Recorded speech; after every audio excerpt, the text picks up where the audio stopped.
In this video, we're going to introduce our next class of compounds, acids, and the naming conventions associated therewith.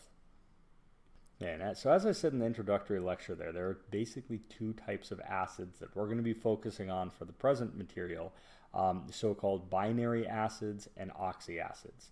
So let's go ahead and start off with the simpler of the two, the binary acids. So the definition of a binary acid is simply a compound that is composed of a hydrogen and a nonmetal.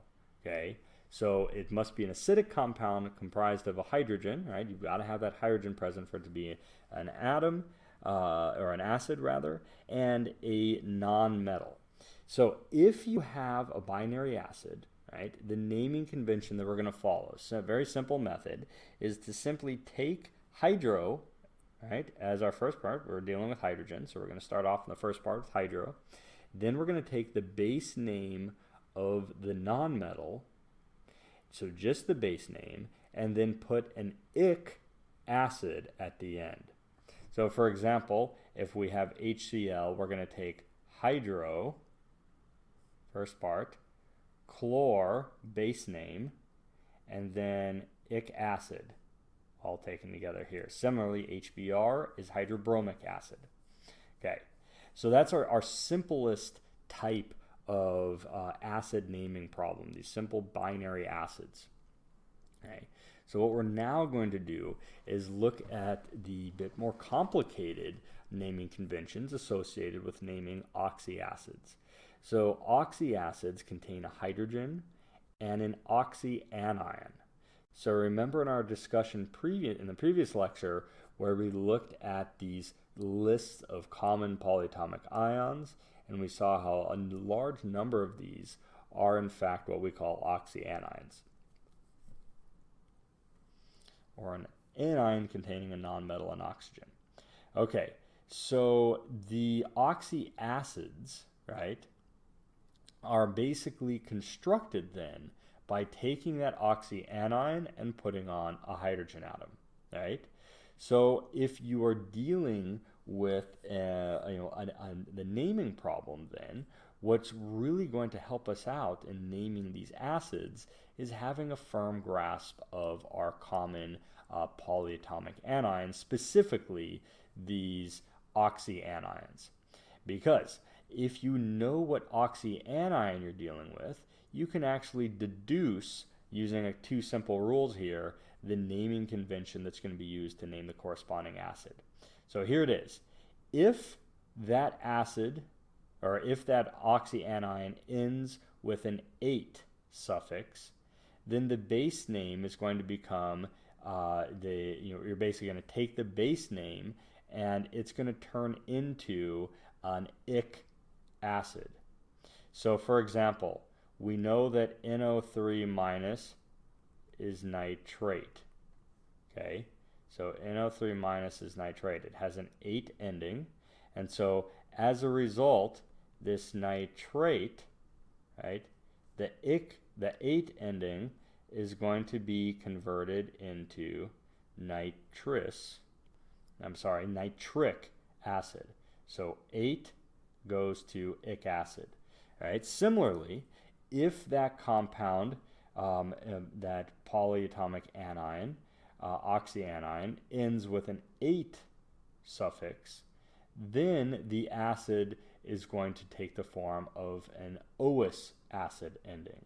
So specifically here, if we have SO3 2 minus, okay, so we have sulfite in this case. So we take that sulfite and we turn it into an OS acid, right, by adding in those protons. And then of course here it's SO3 2 minus. So in the chemical formula for sulfurous acid, you actually have, right, 2 of these hydrogen ions. Okay, so let's see another example of this naming pattern in action, and let's go back to our list of polyatomic ions, which I encourage you to have on hand while you're learning these topics and becoming increasingly familiar with them. So in this problem, we have an HClO4. So what I'm going to do is come over here to my list of common polyatomic ions, find ClO4. Right? Turns out that ClO4 is perchlorate. Okay?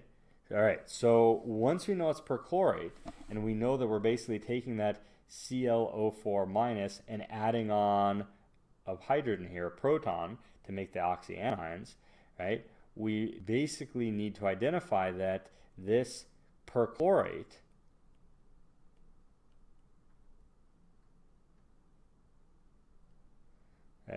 has an 8 ending. And as a result, right, the name of this compound is going to be perchloric acid. Okay, and so that's basically the pathway that we follow for naming acids. We have these two classes, right? The first class here is the so-called binary acid, right? And all we have to do there is to take the prefix of hydro, then introduce the base name of that other compound with an ic acid at the end. Okay.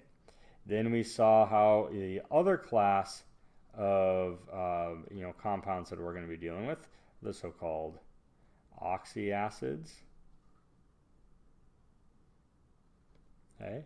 And in that case, you basically look at the anion, right? Or really, we should write it as the oxyanion.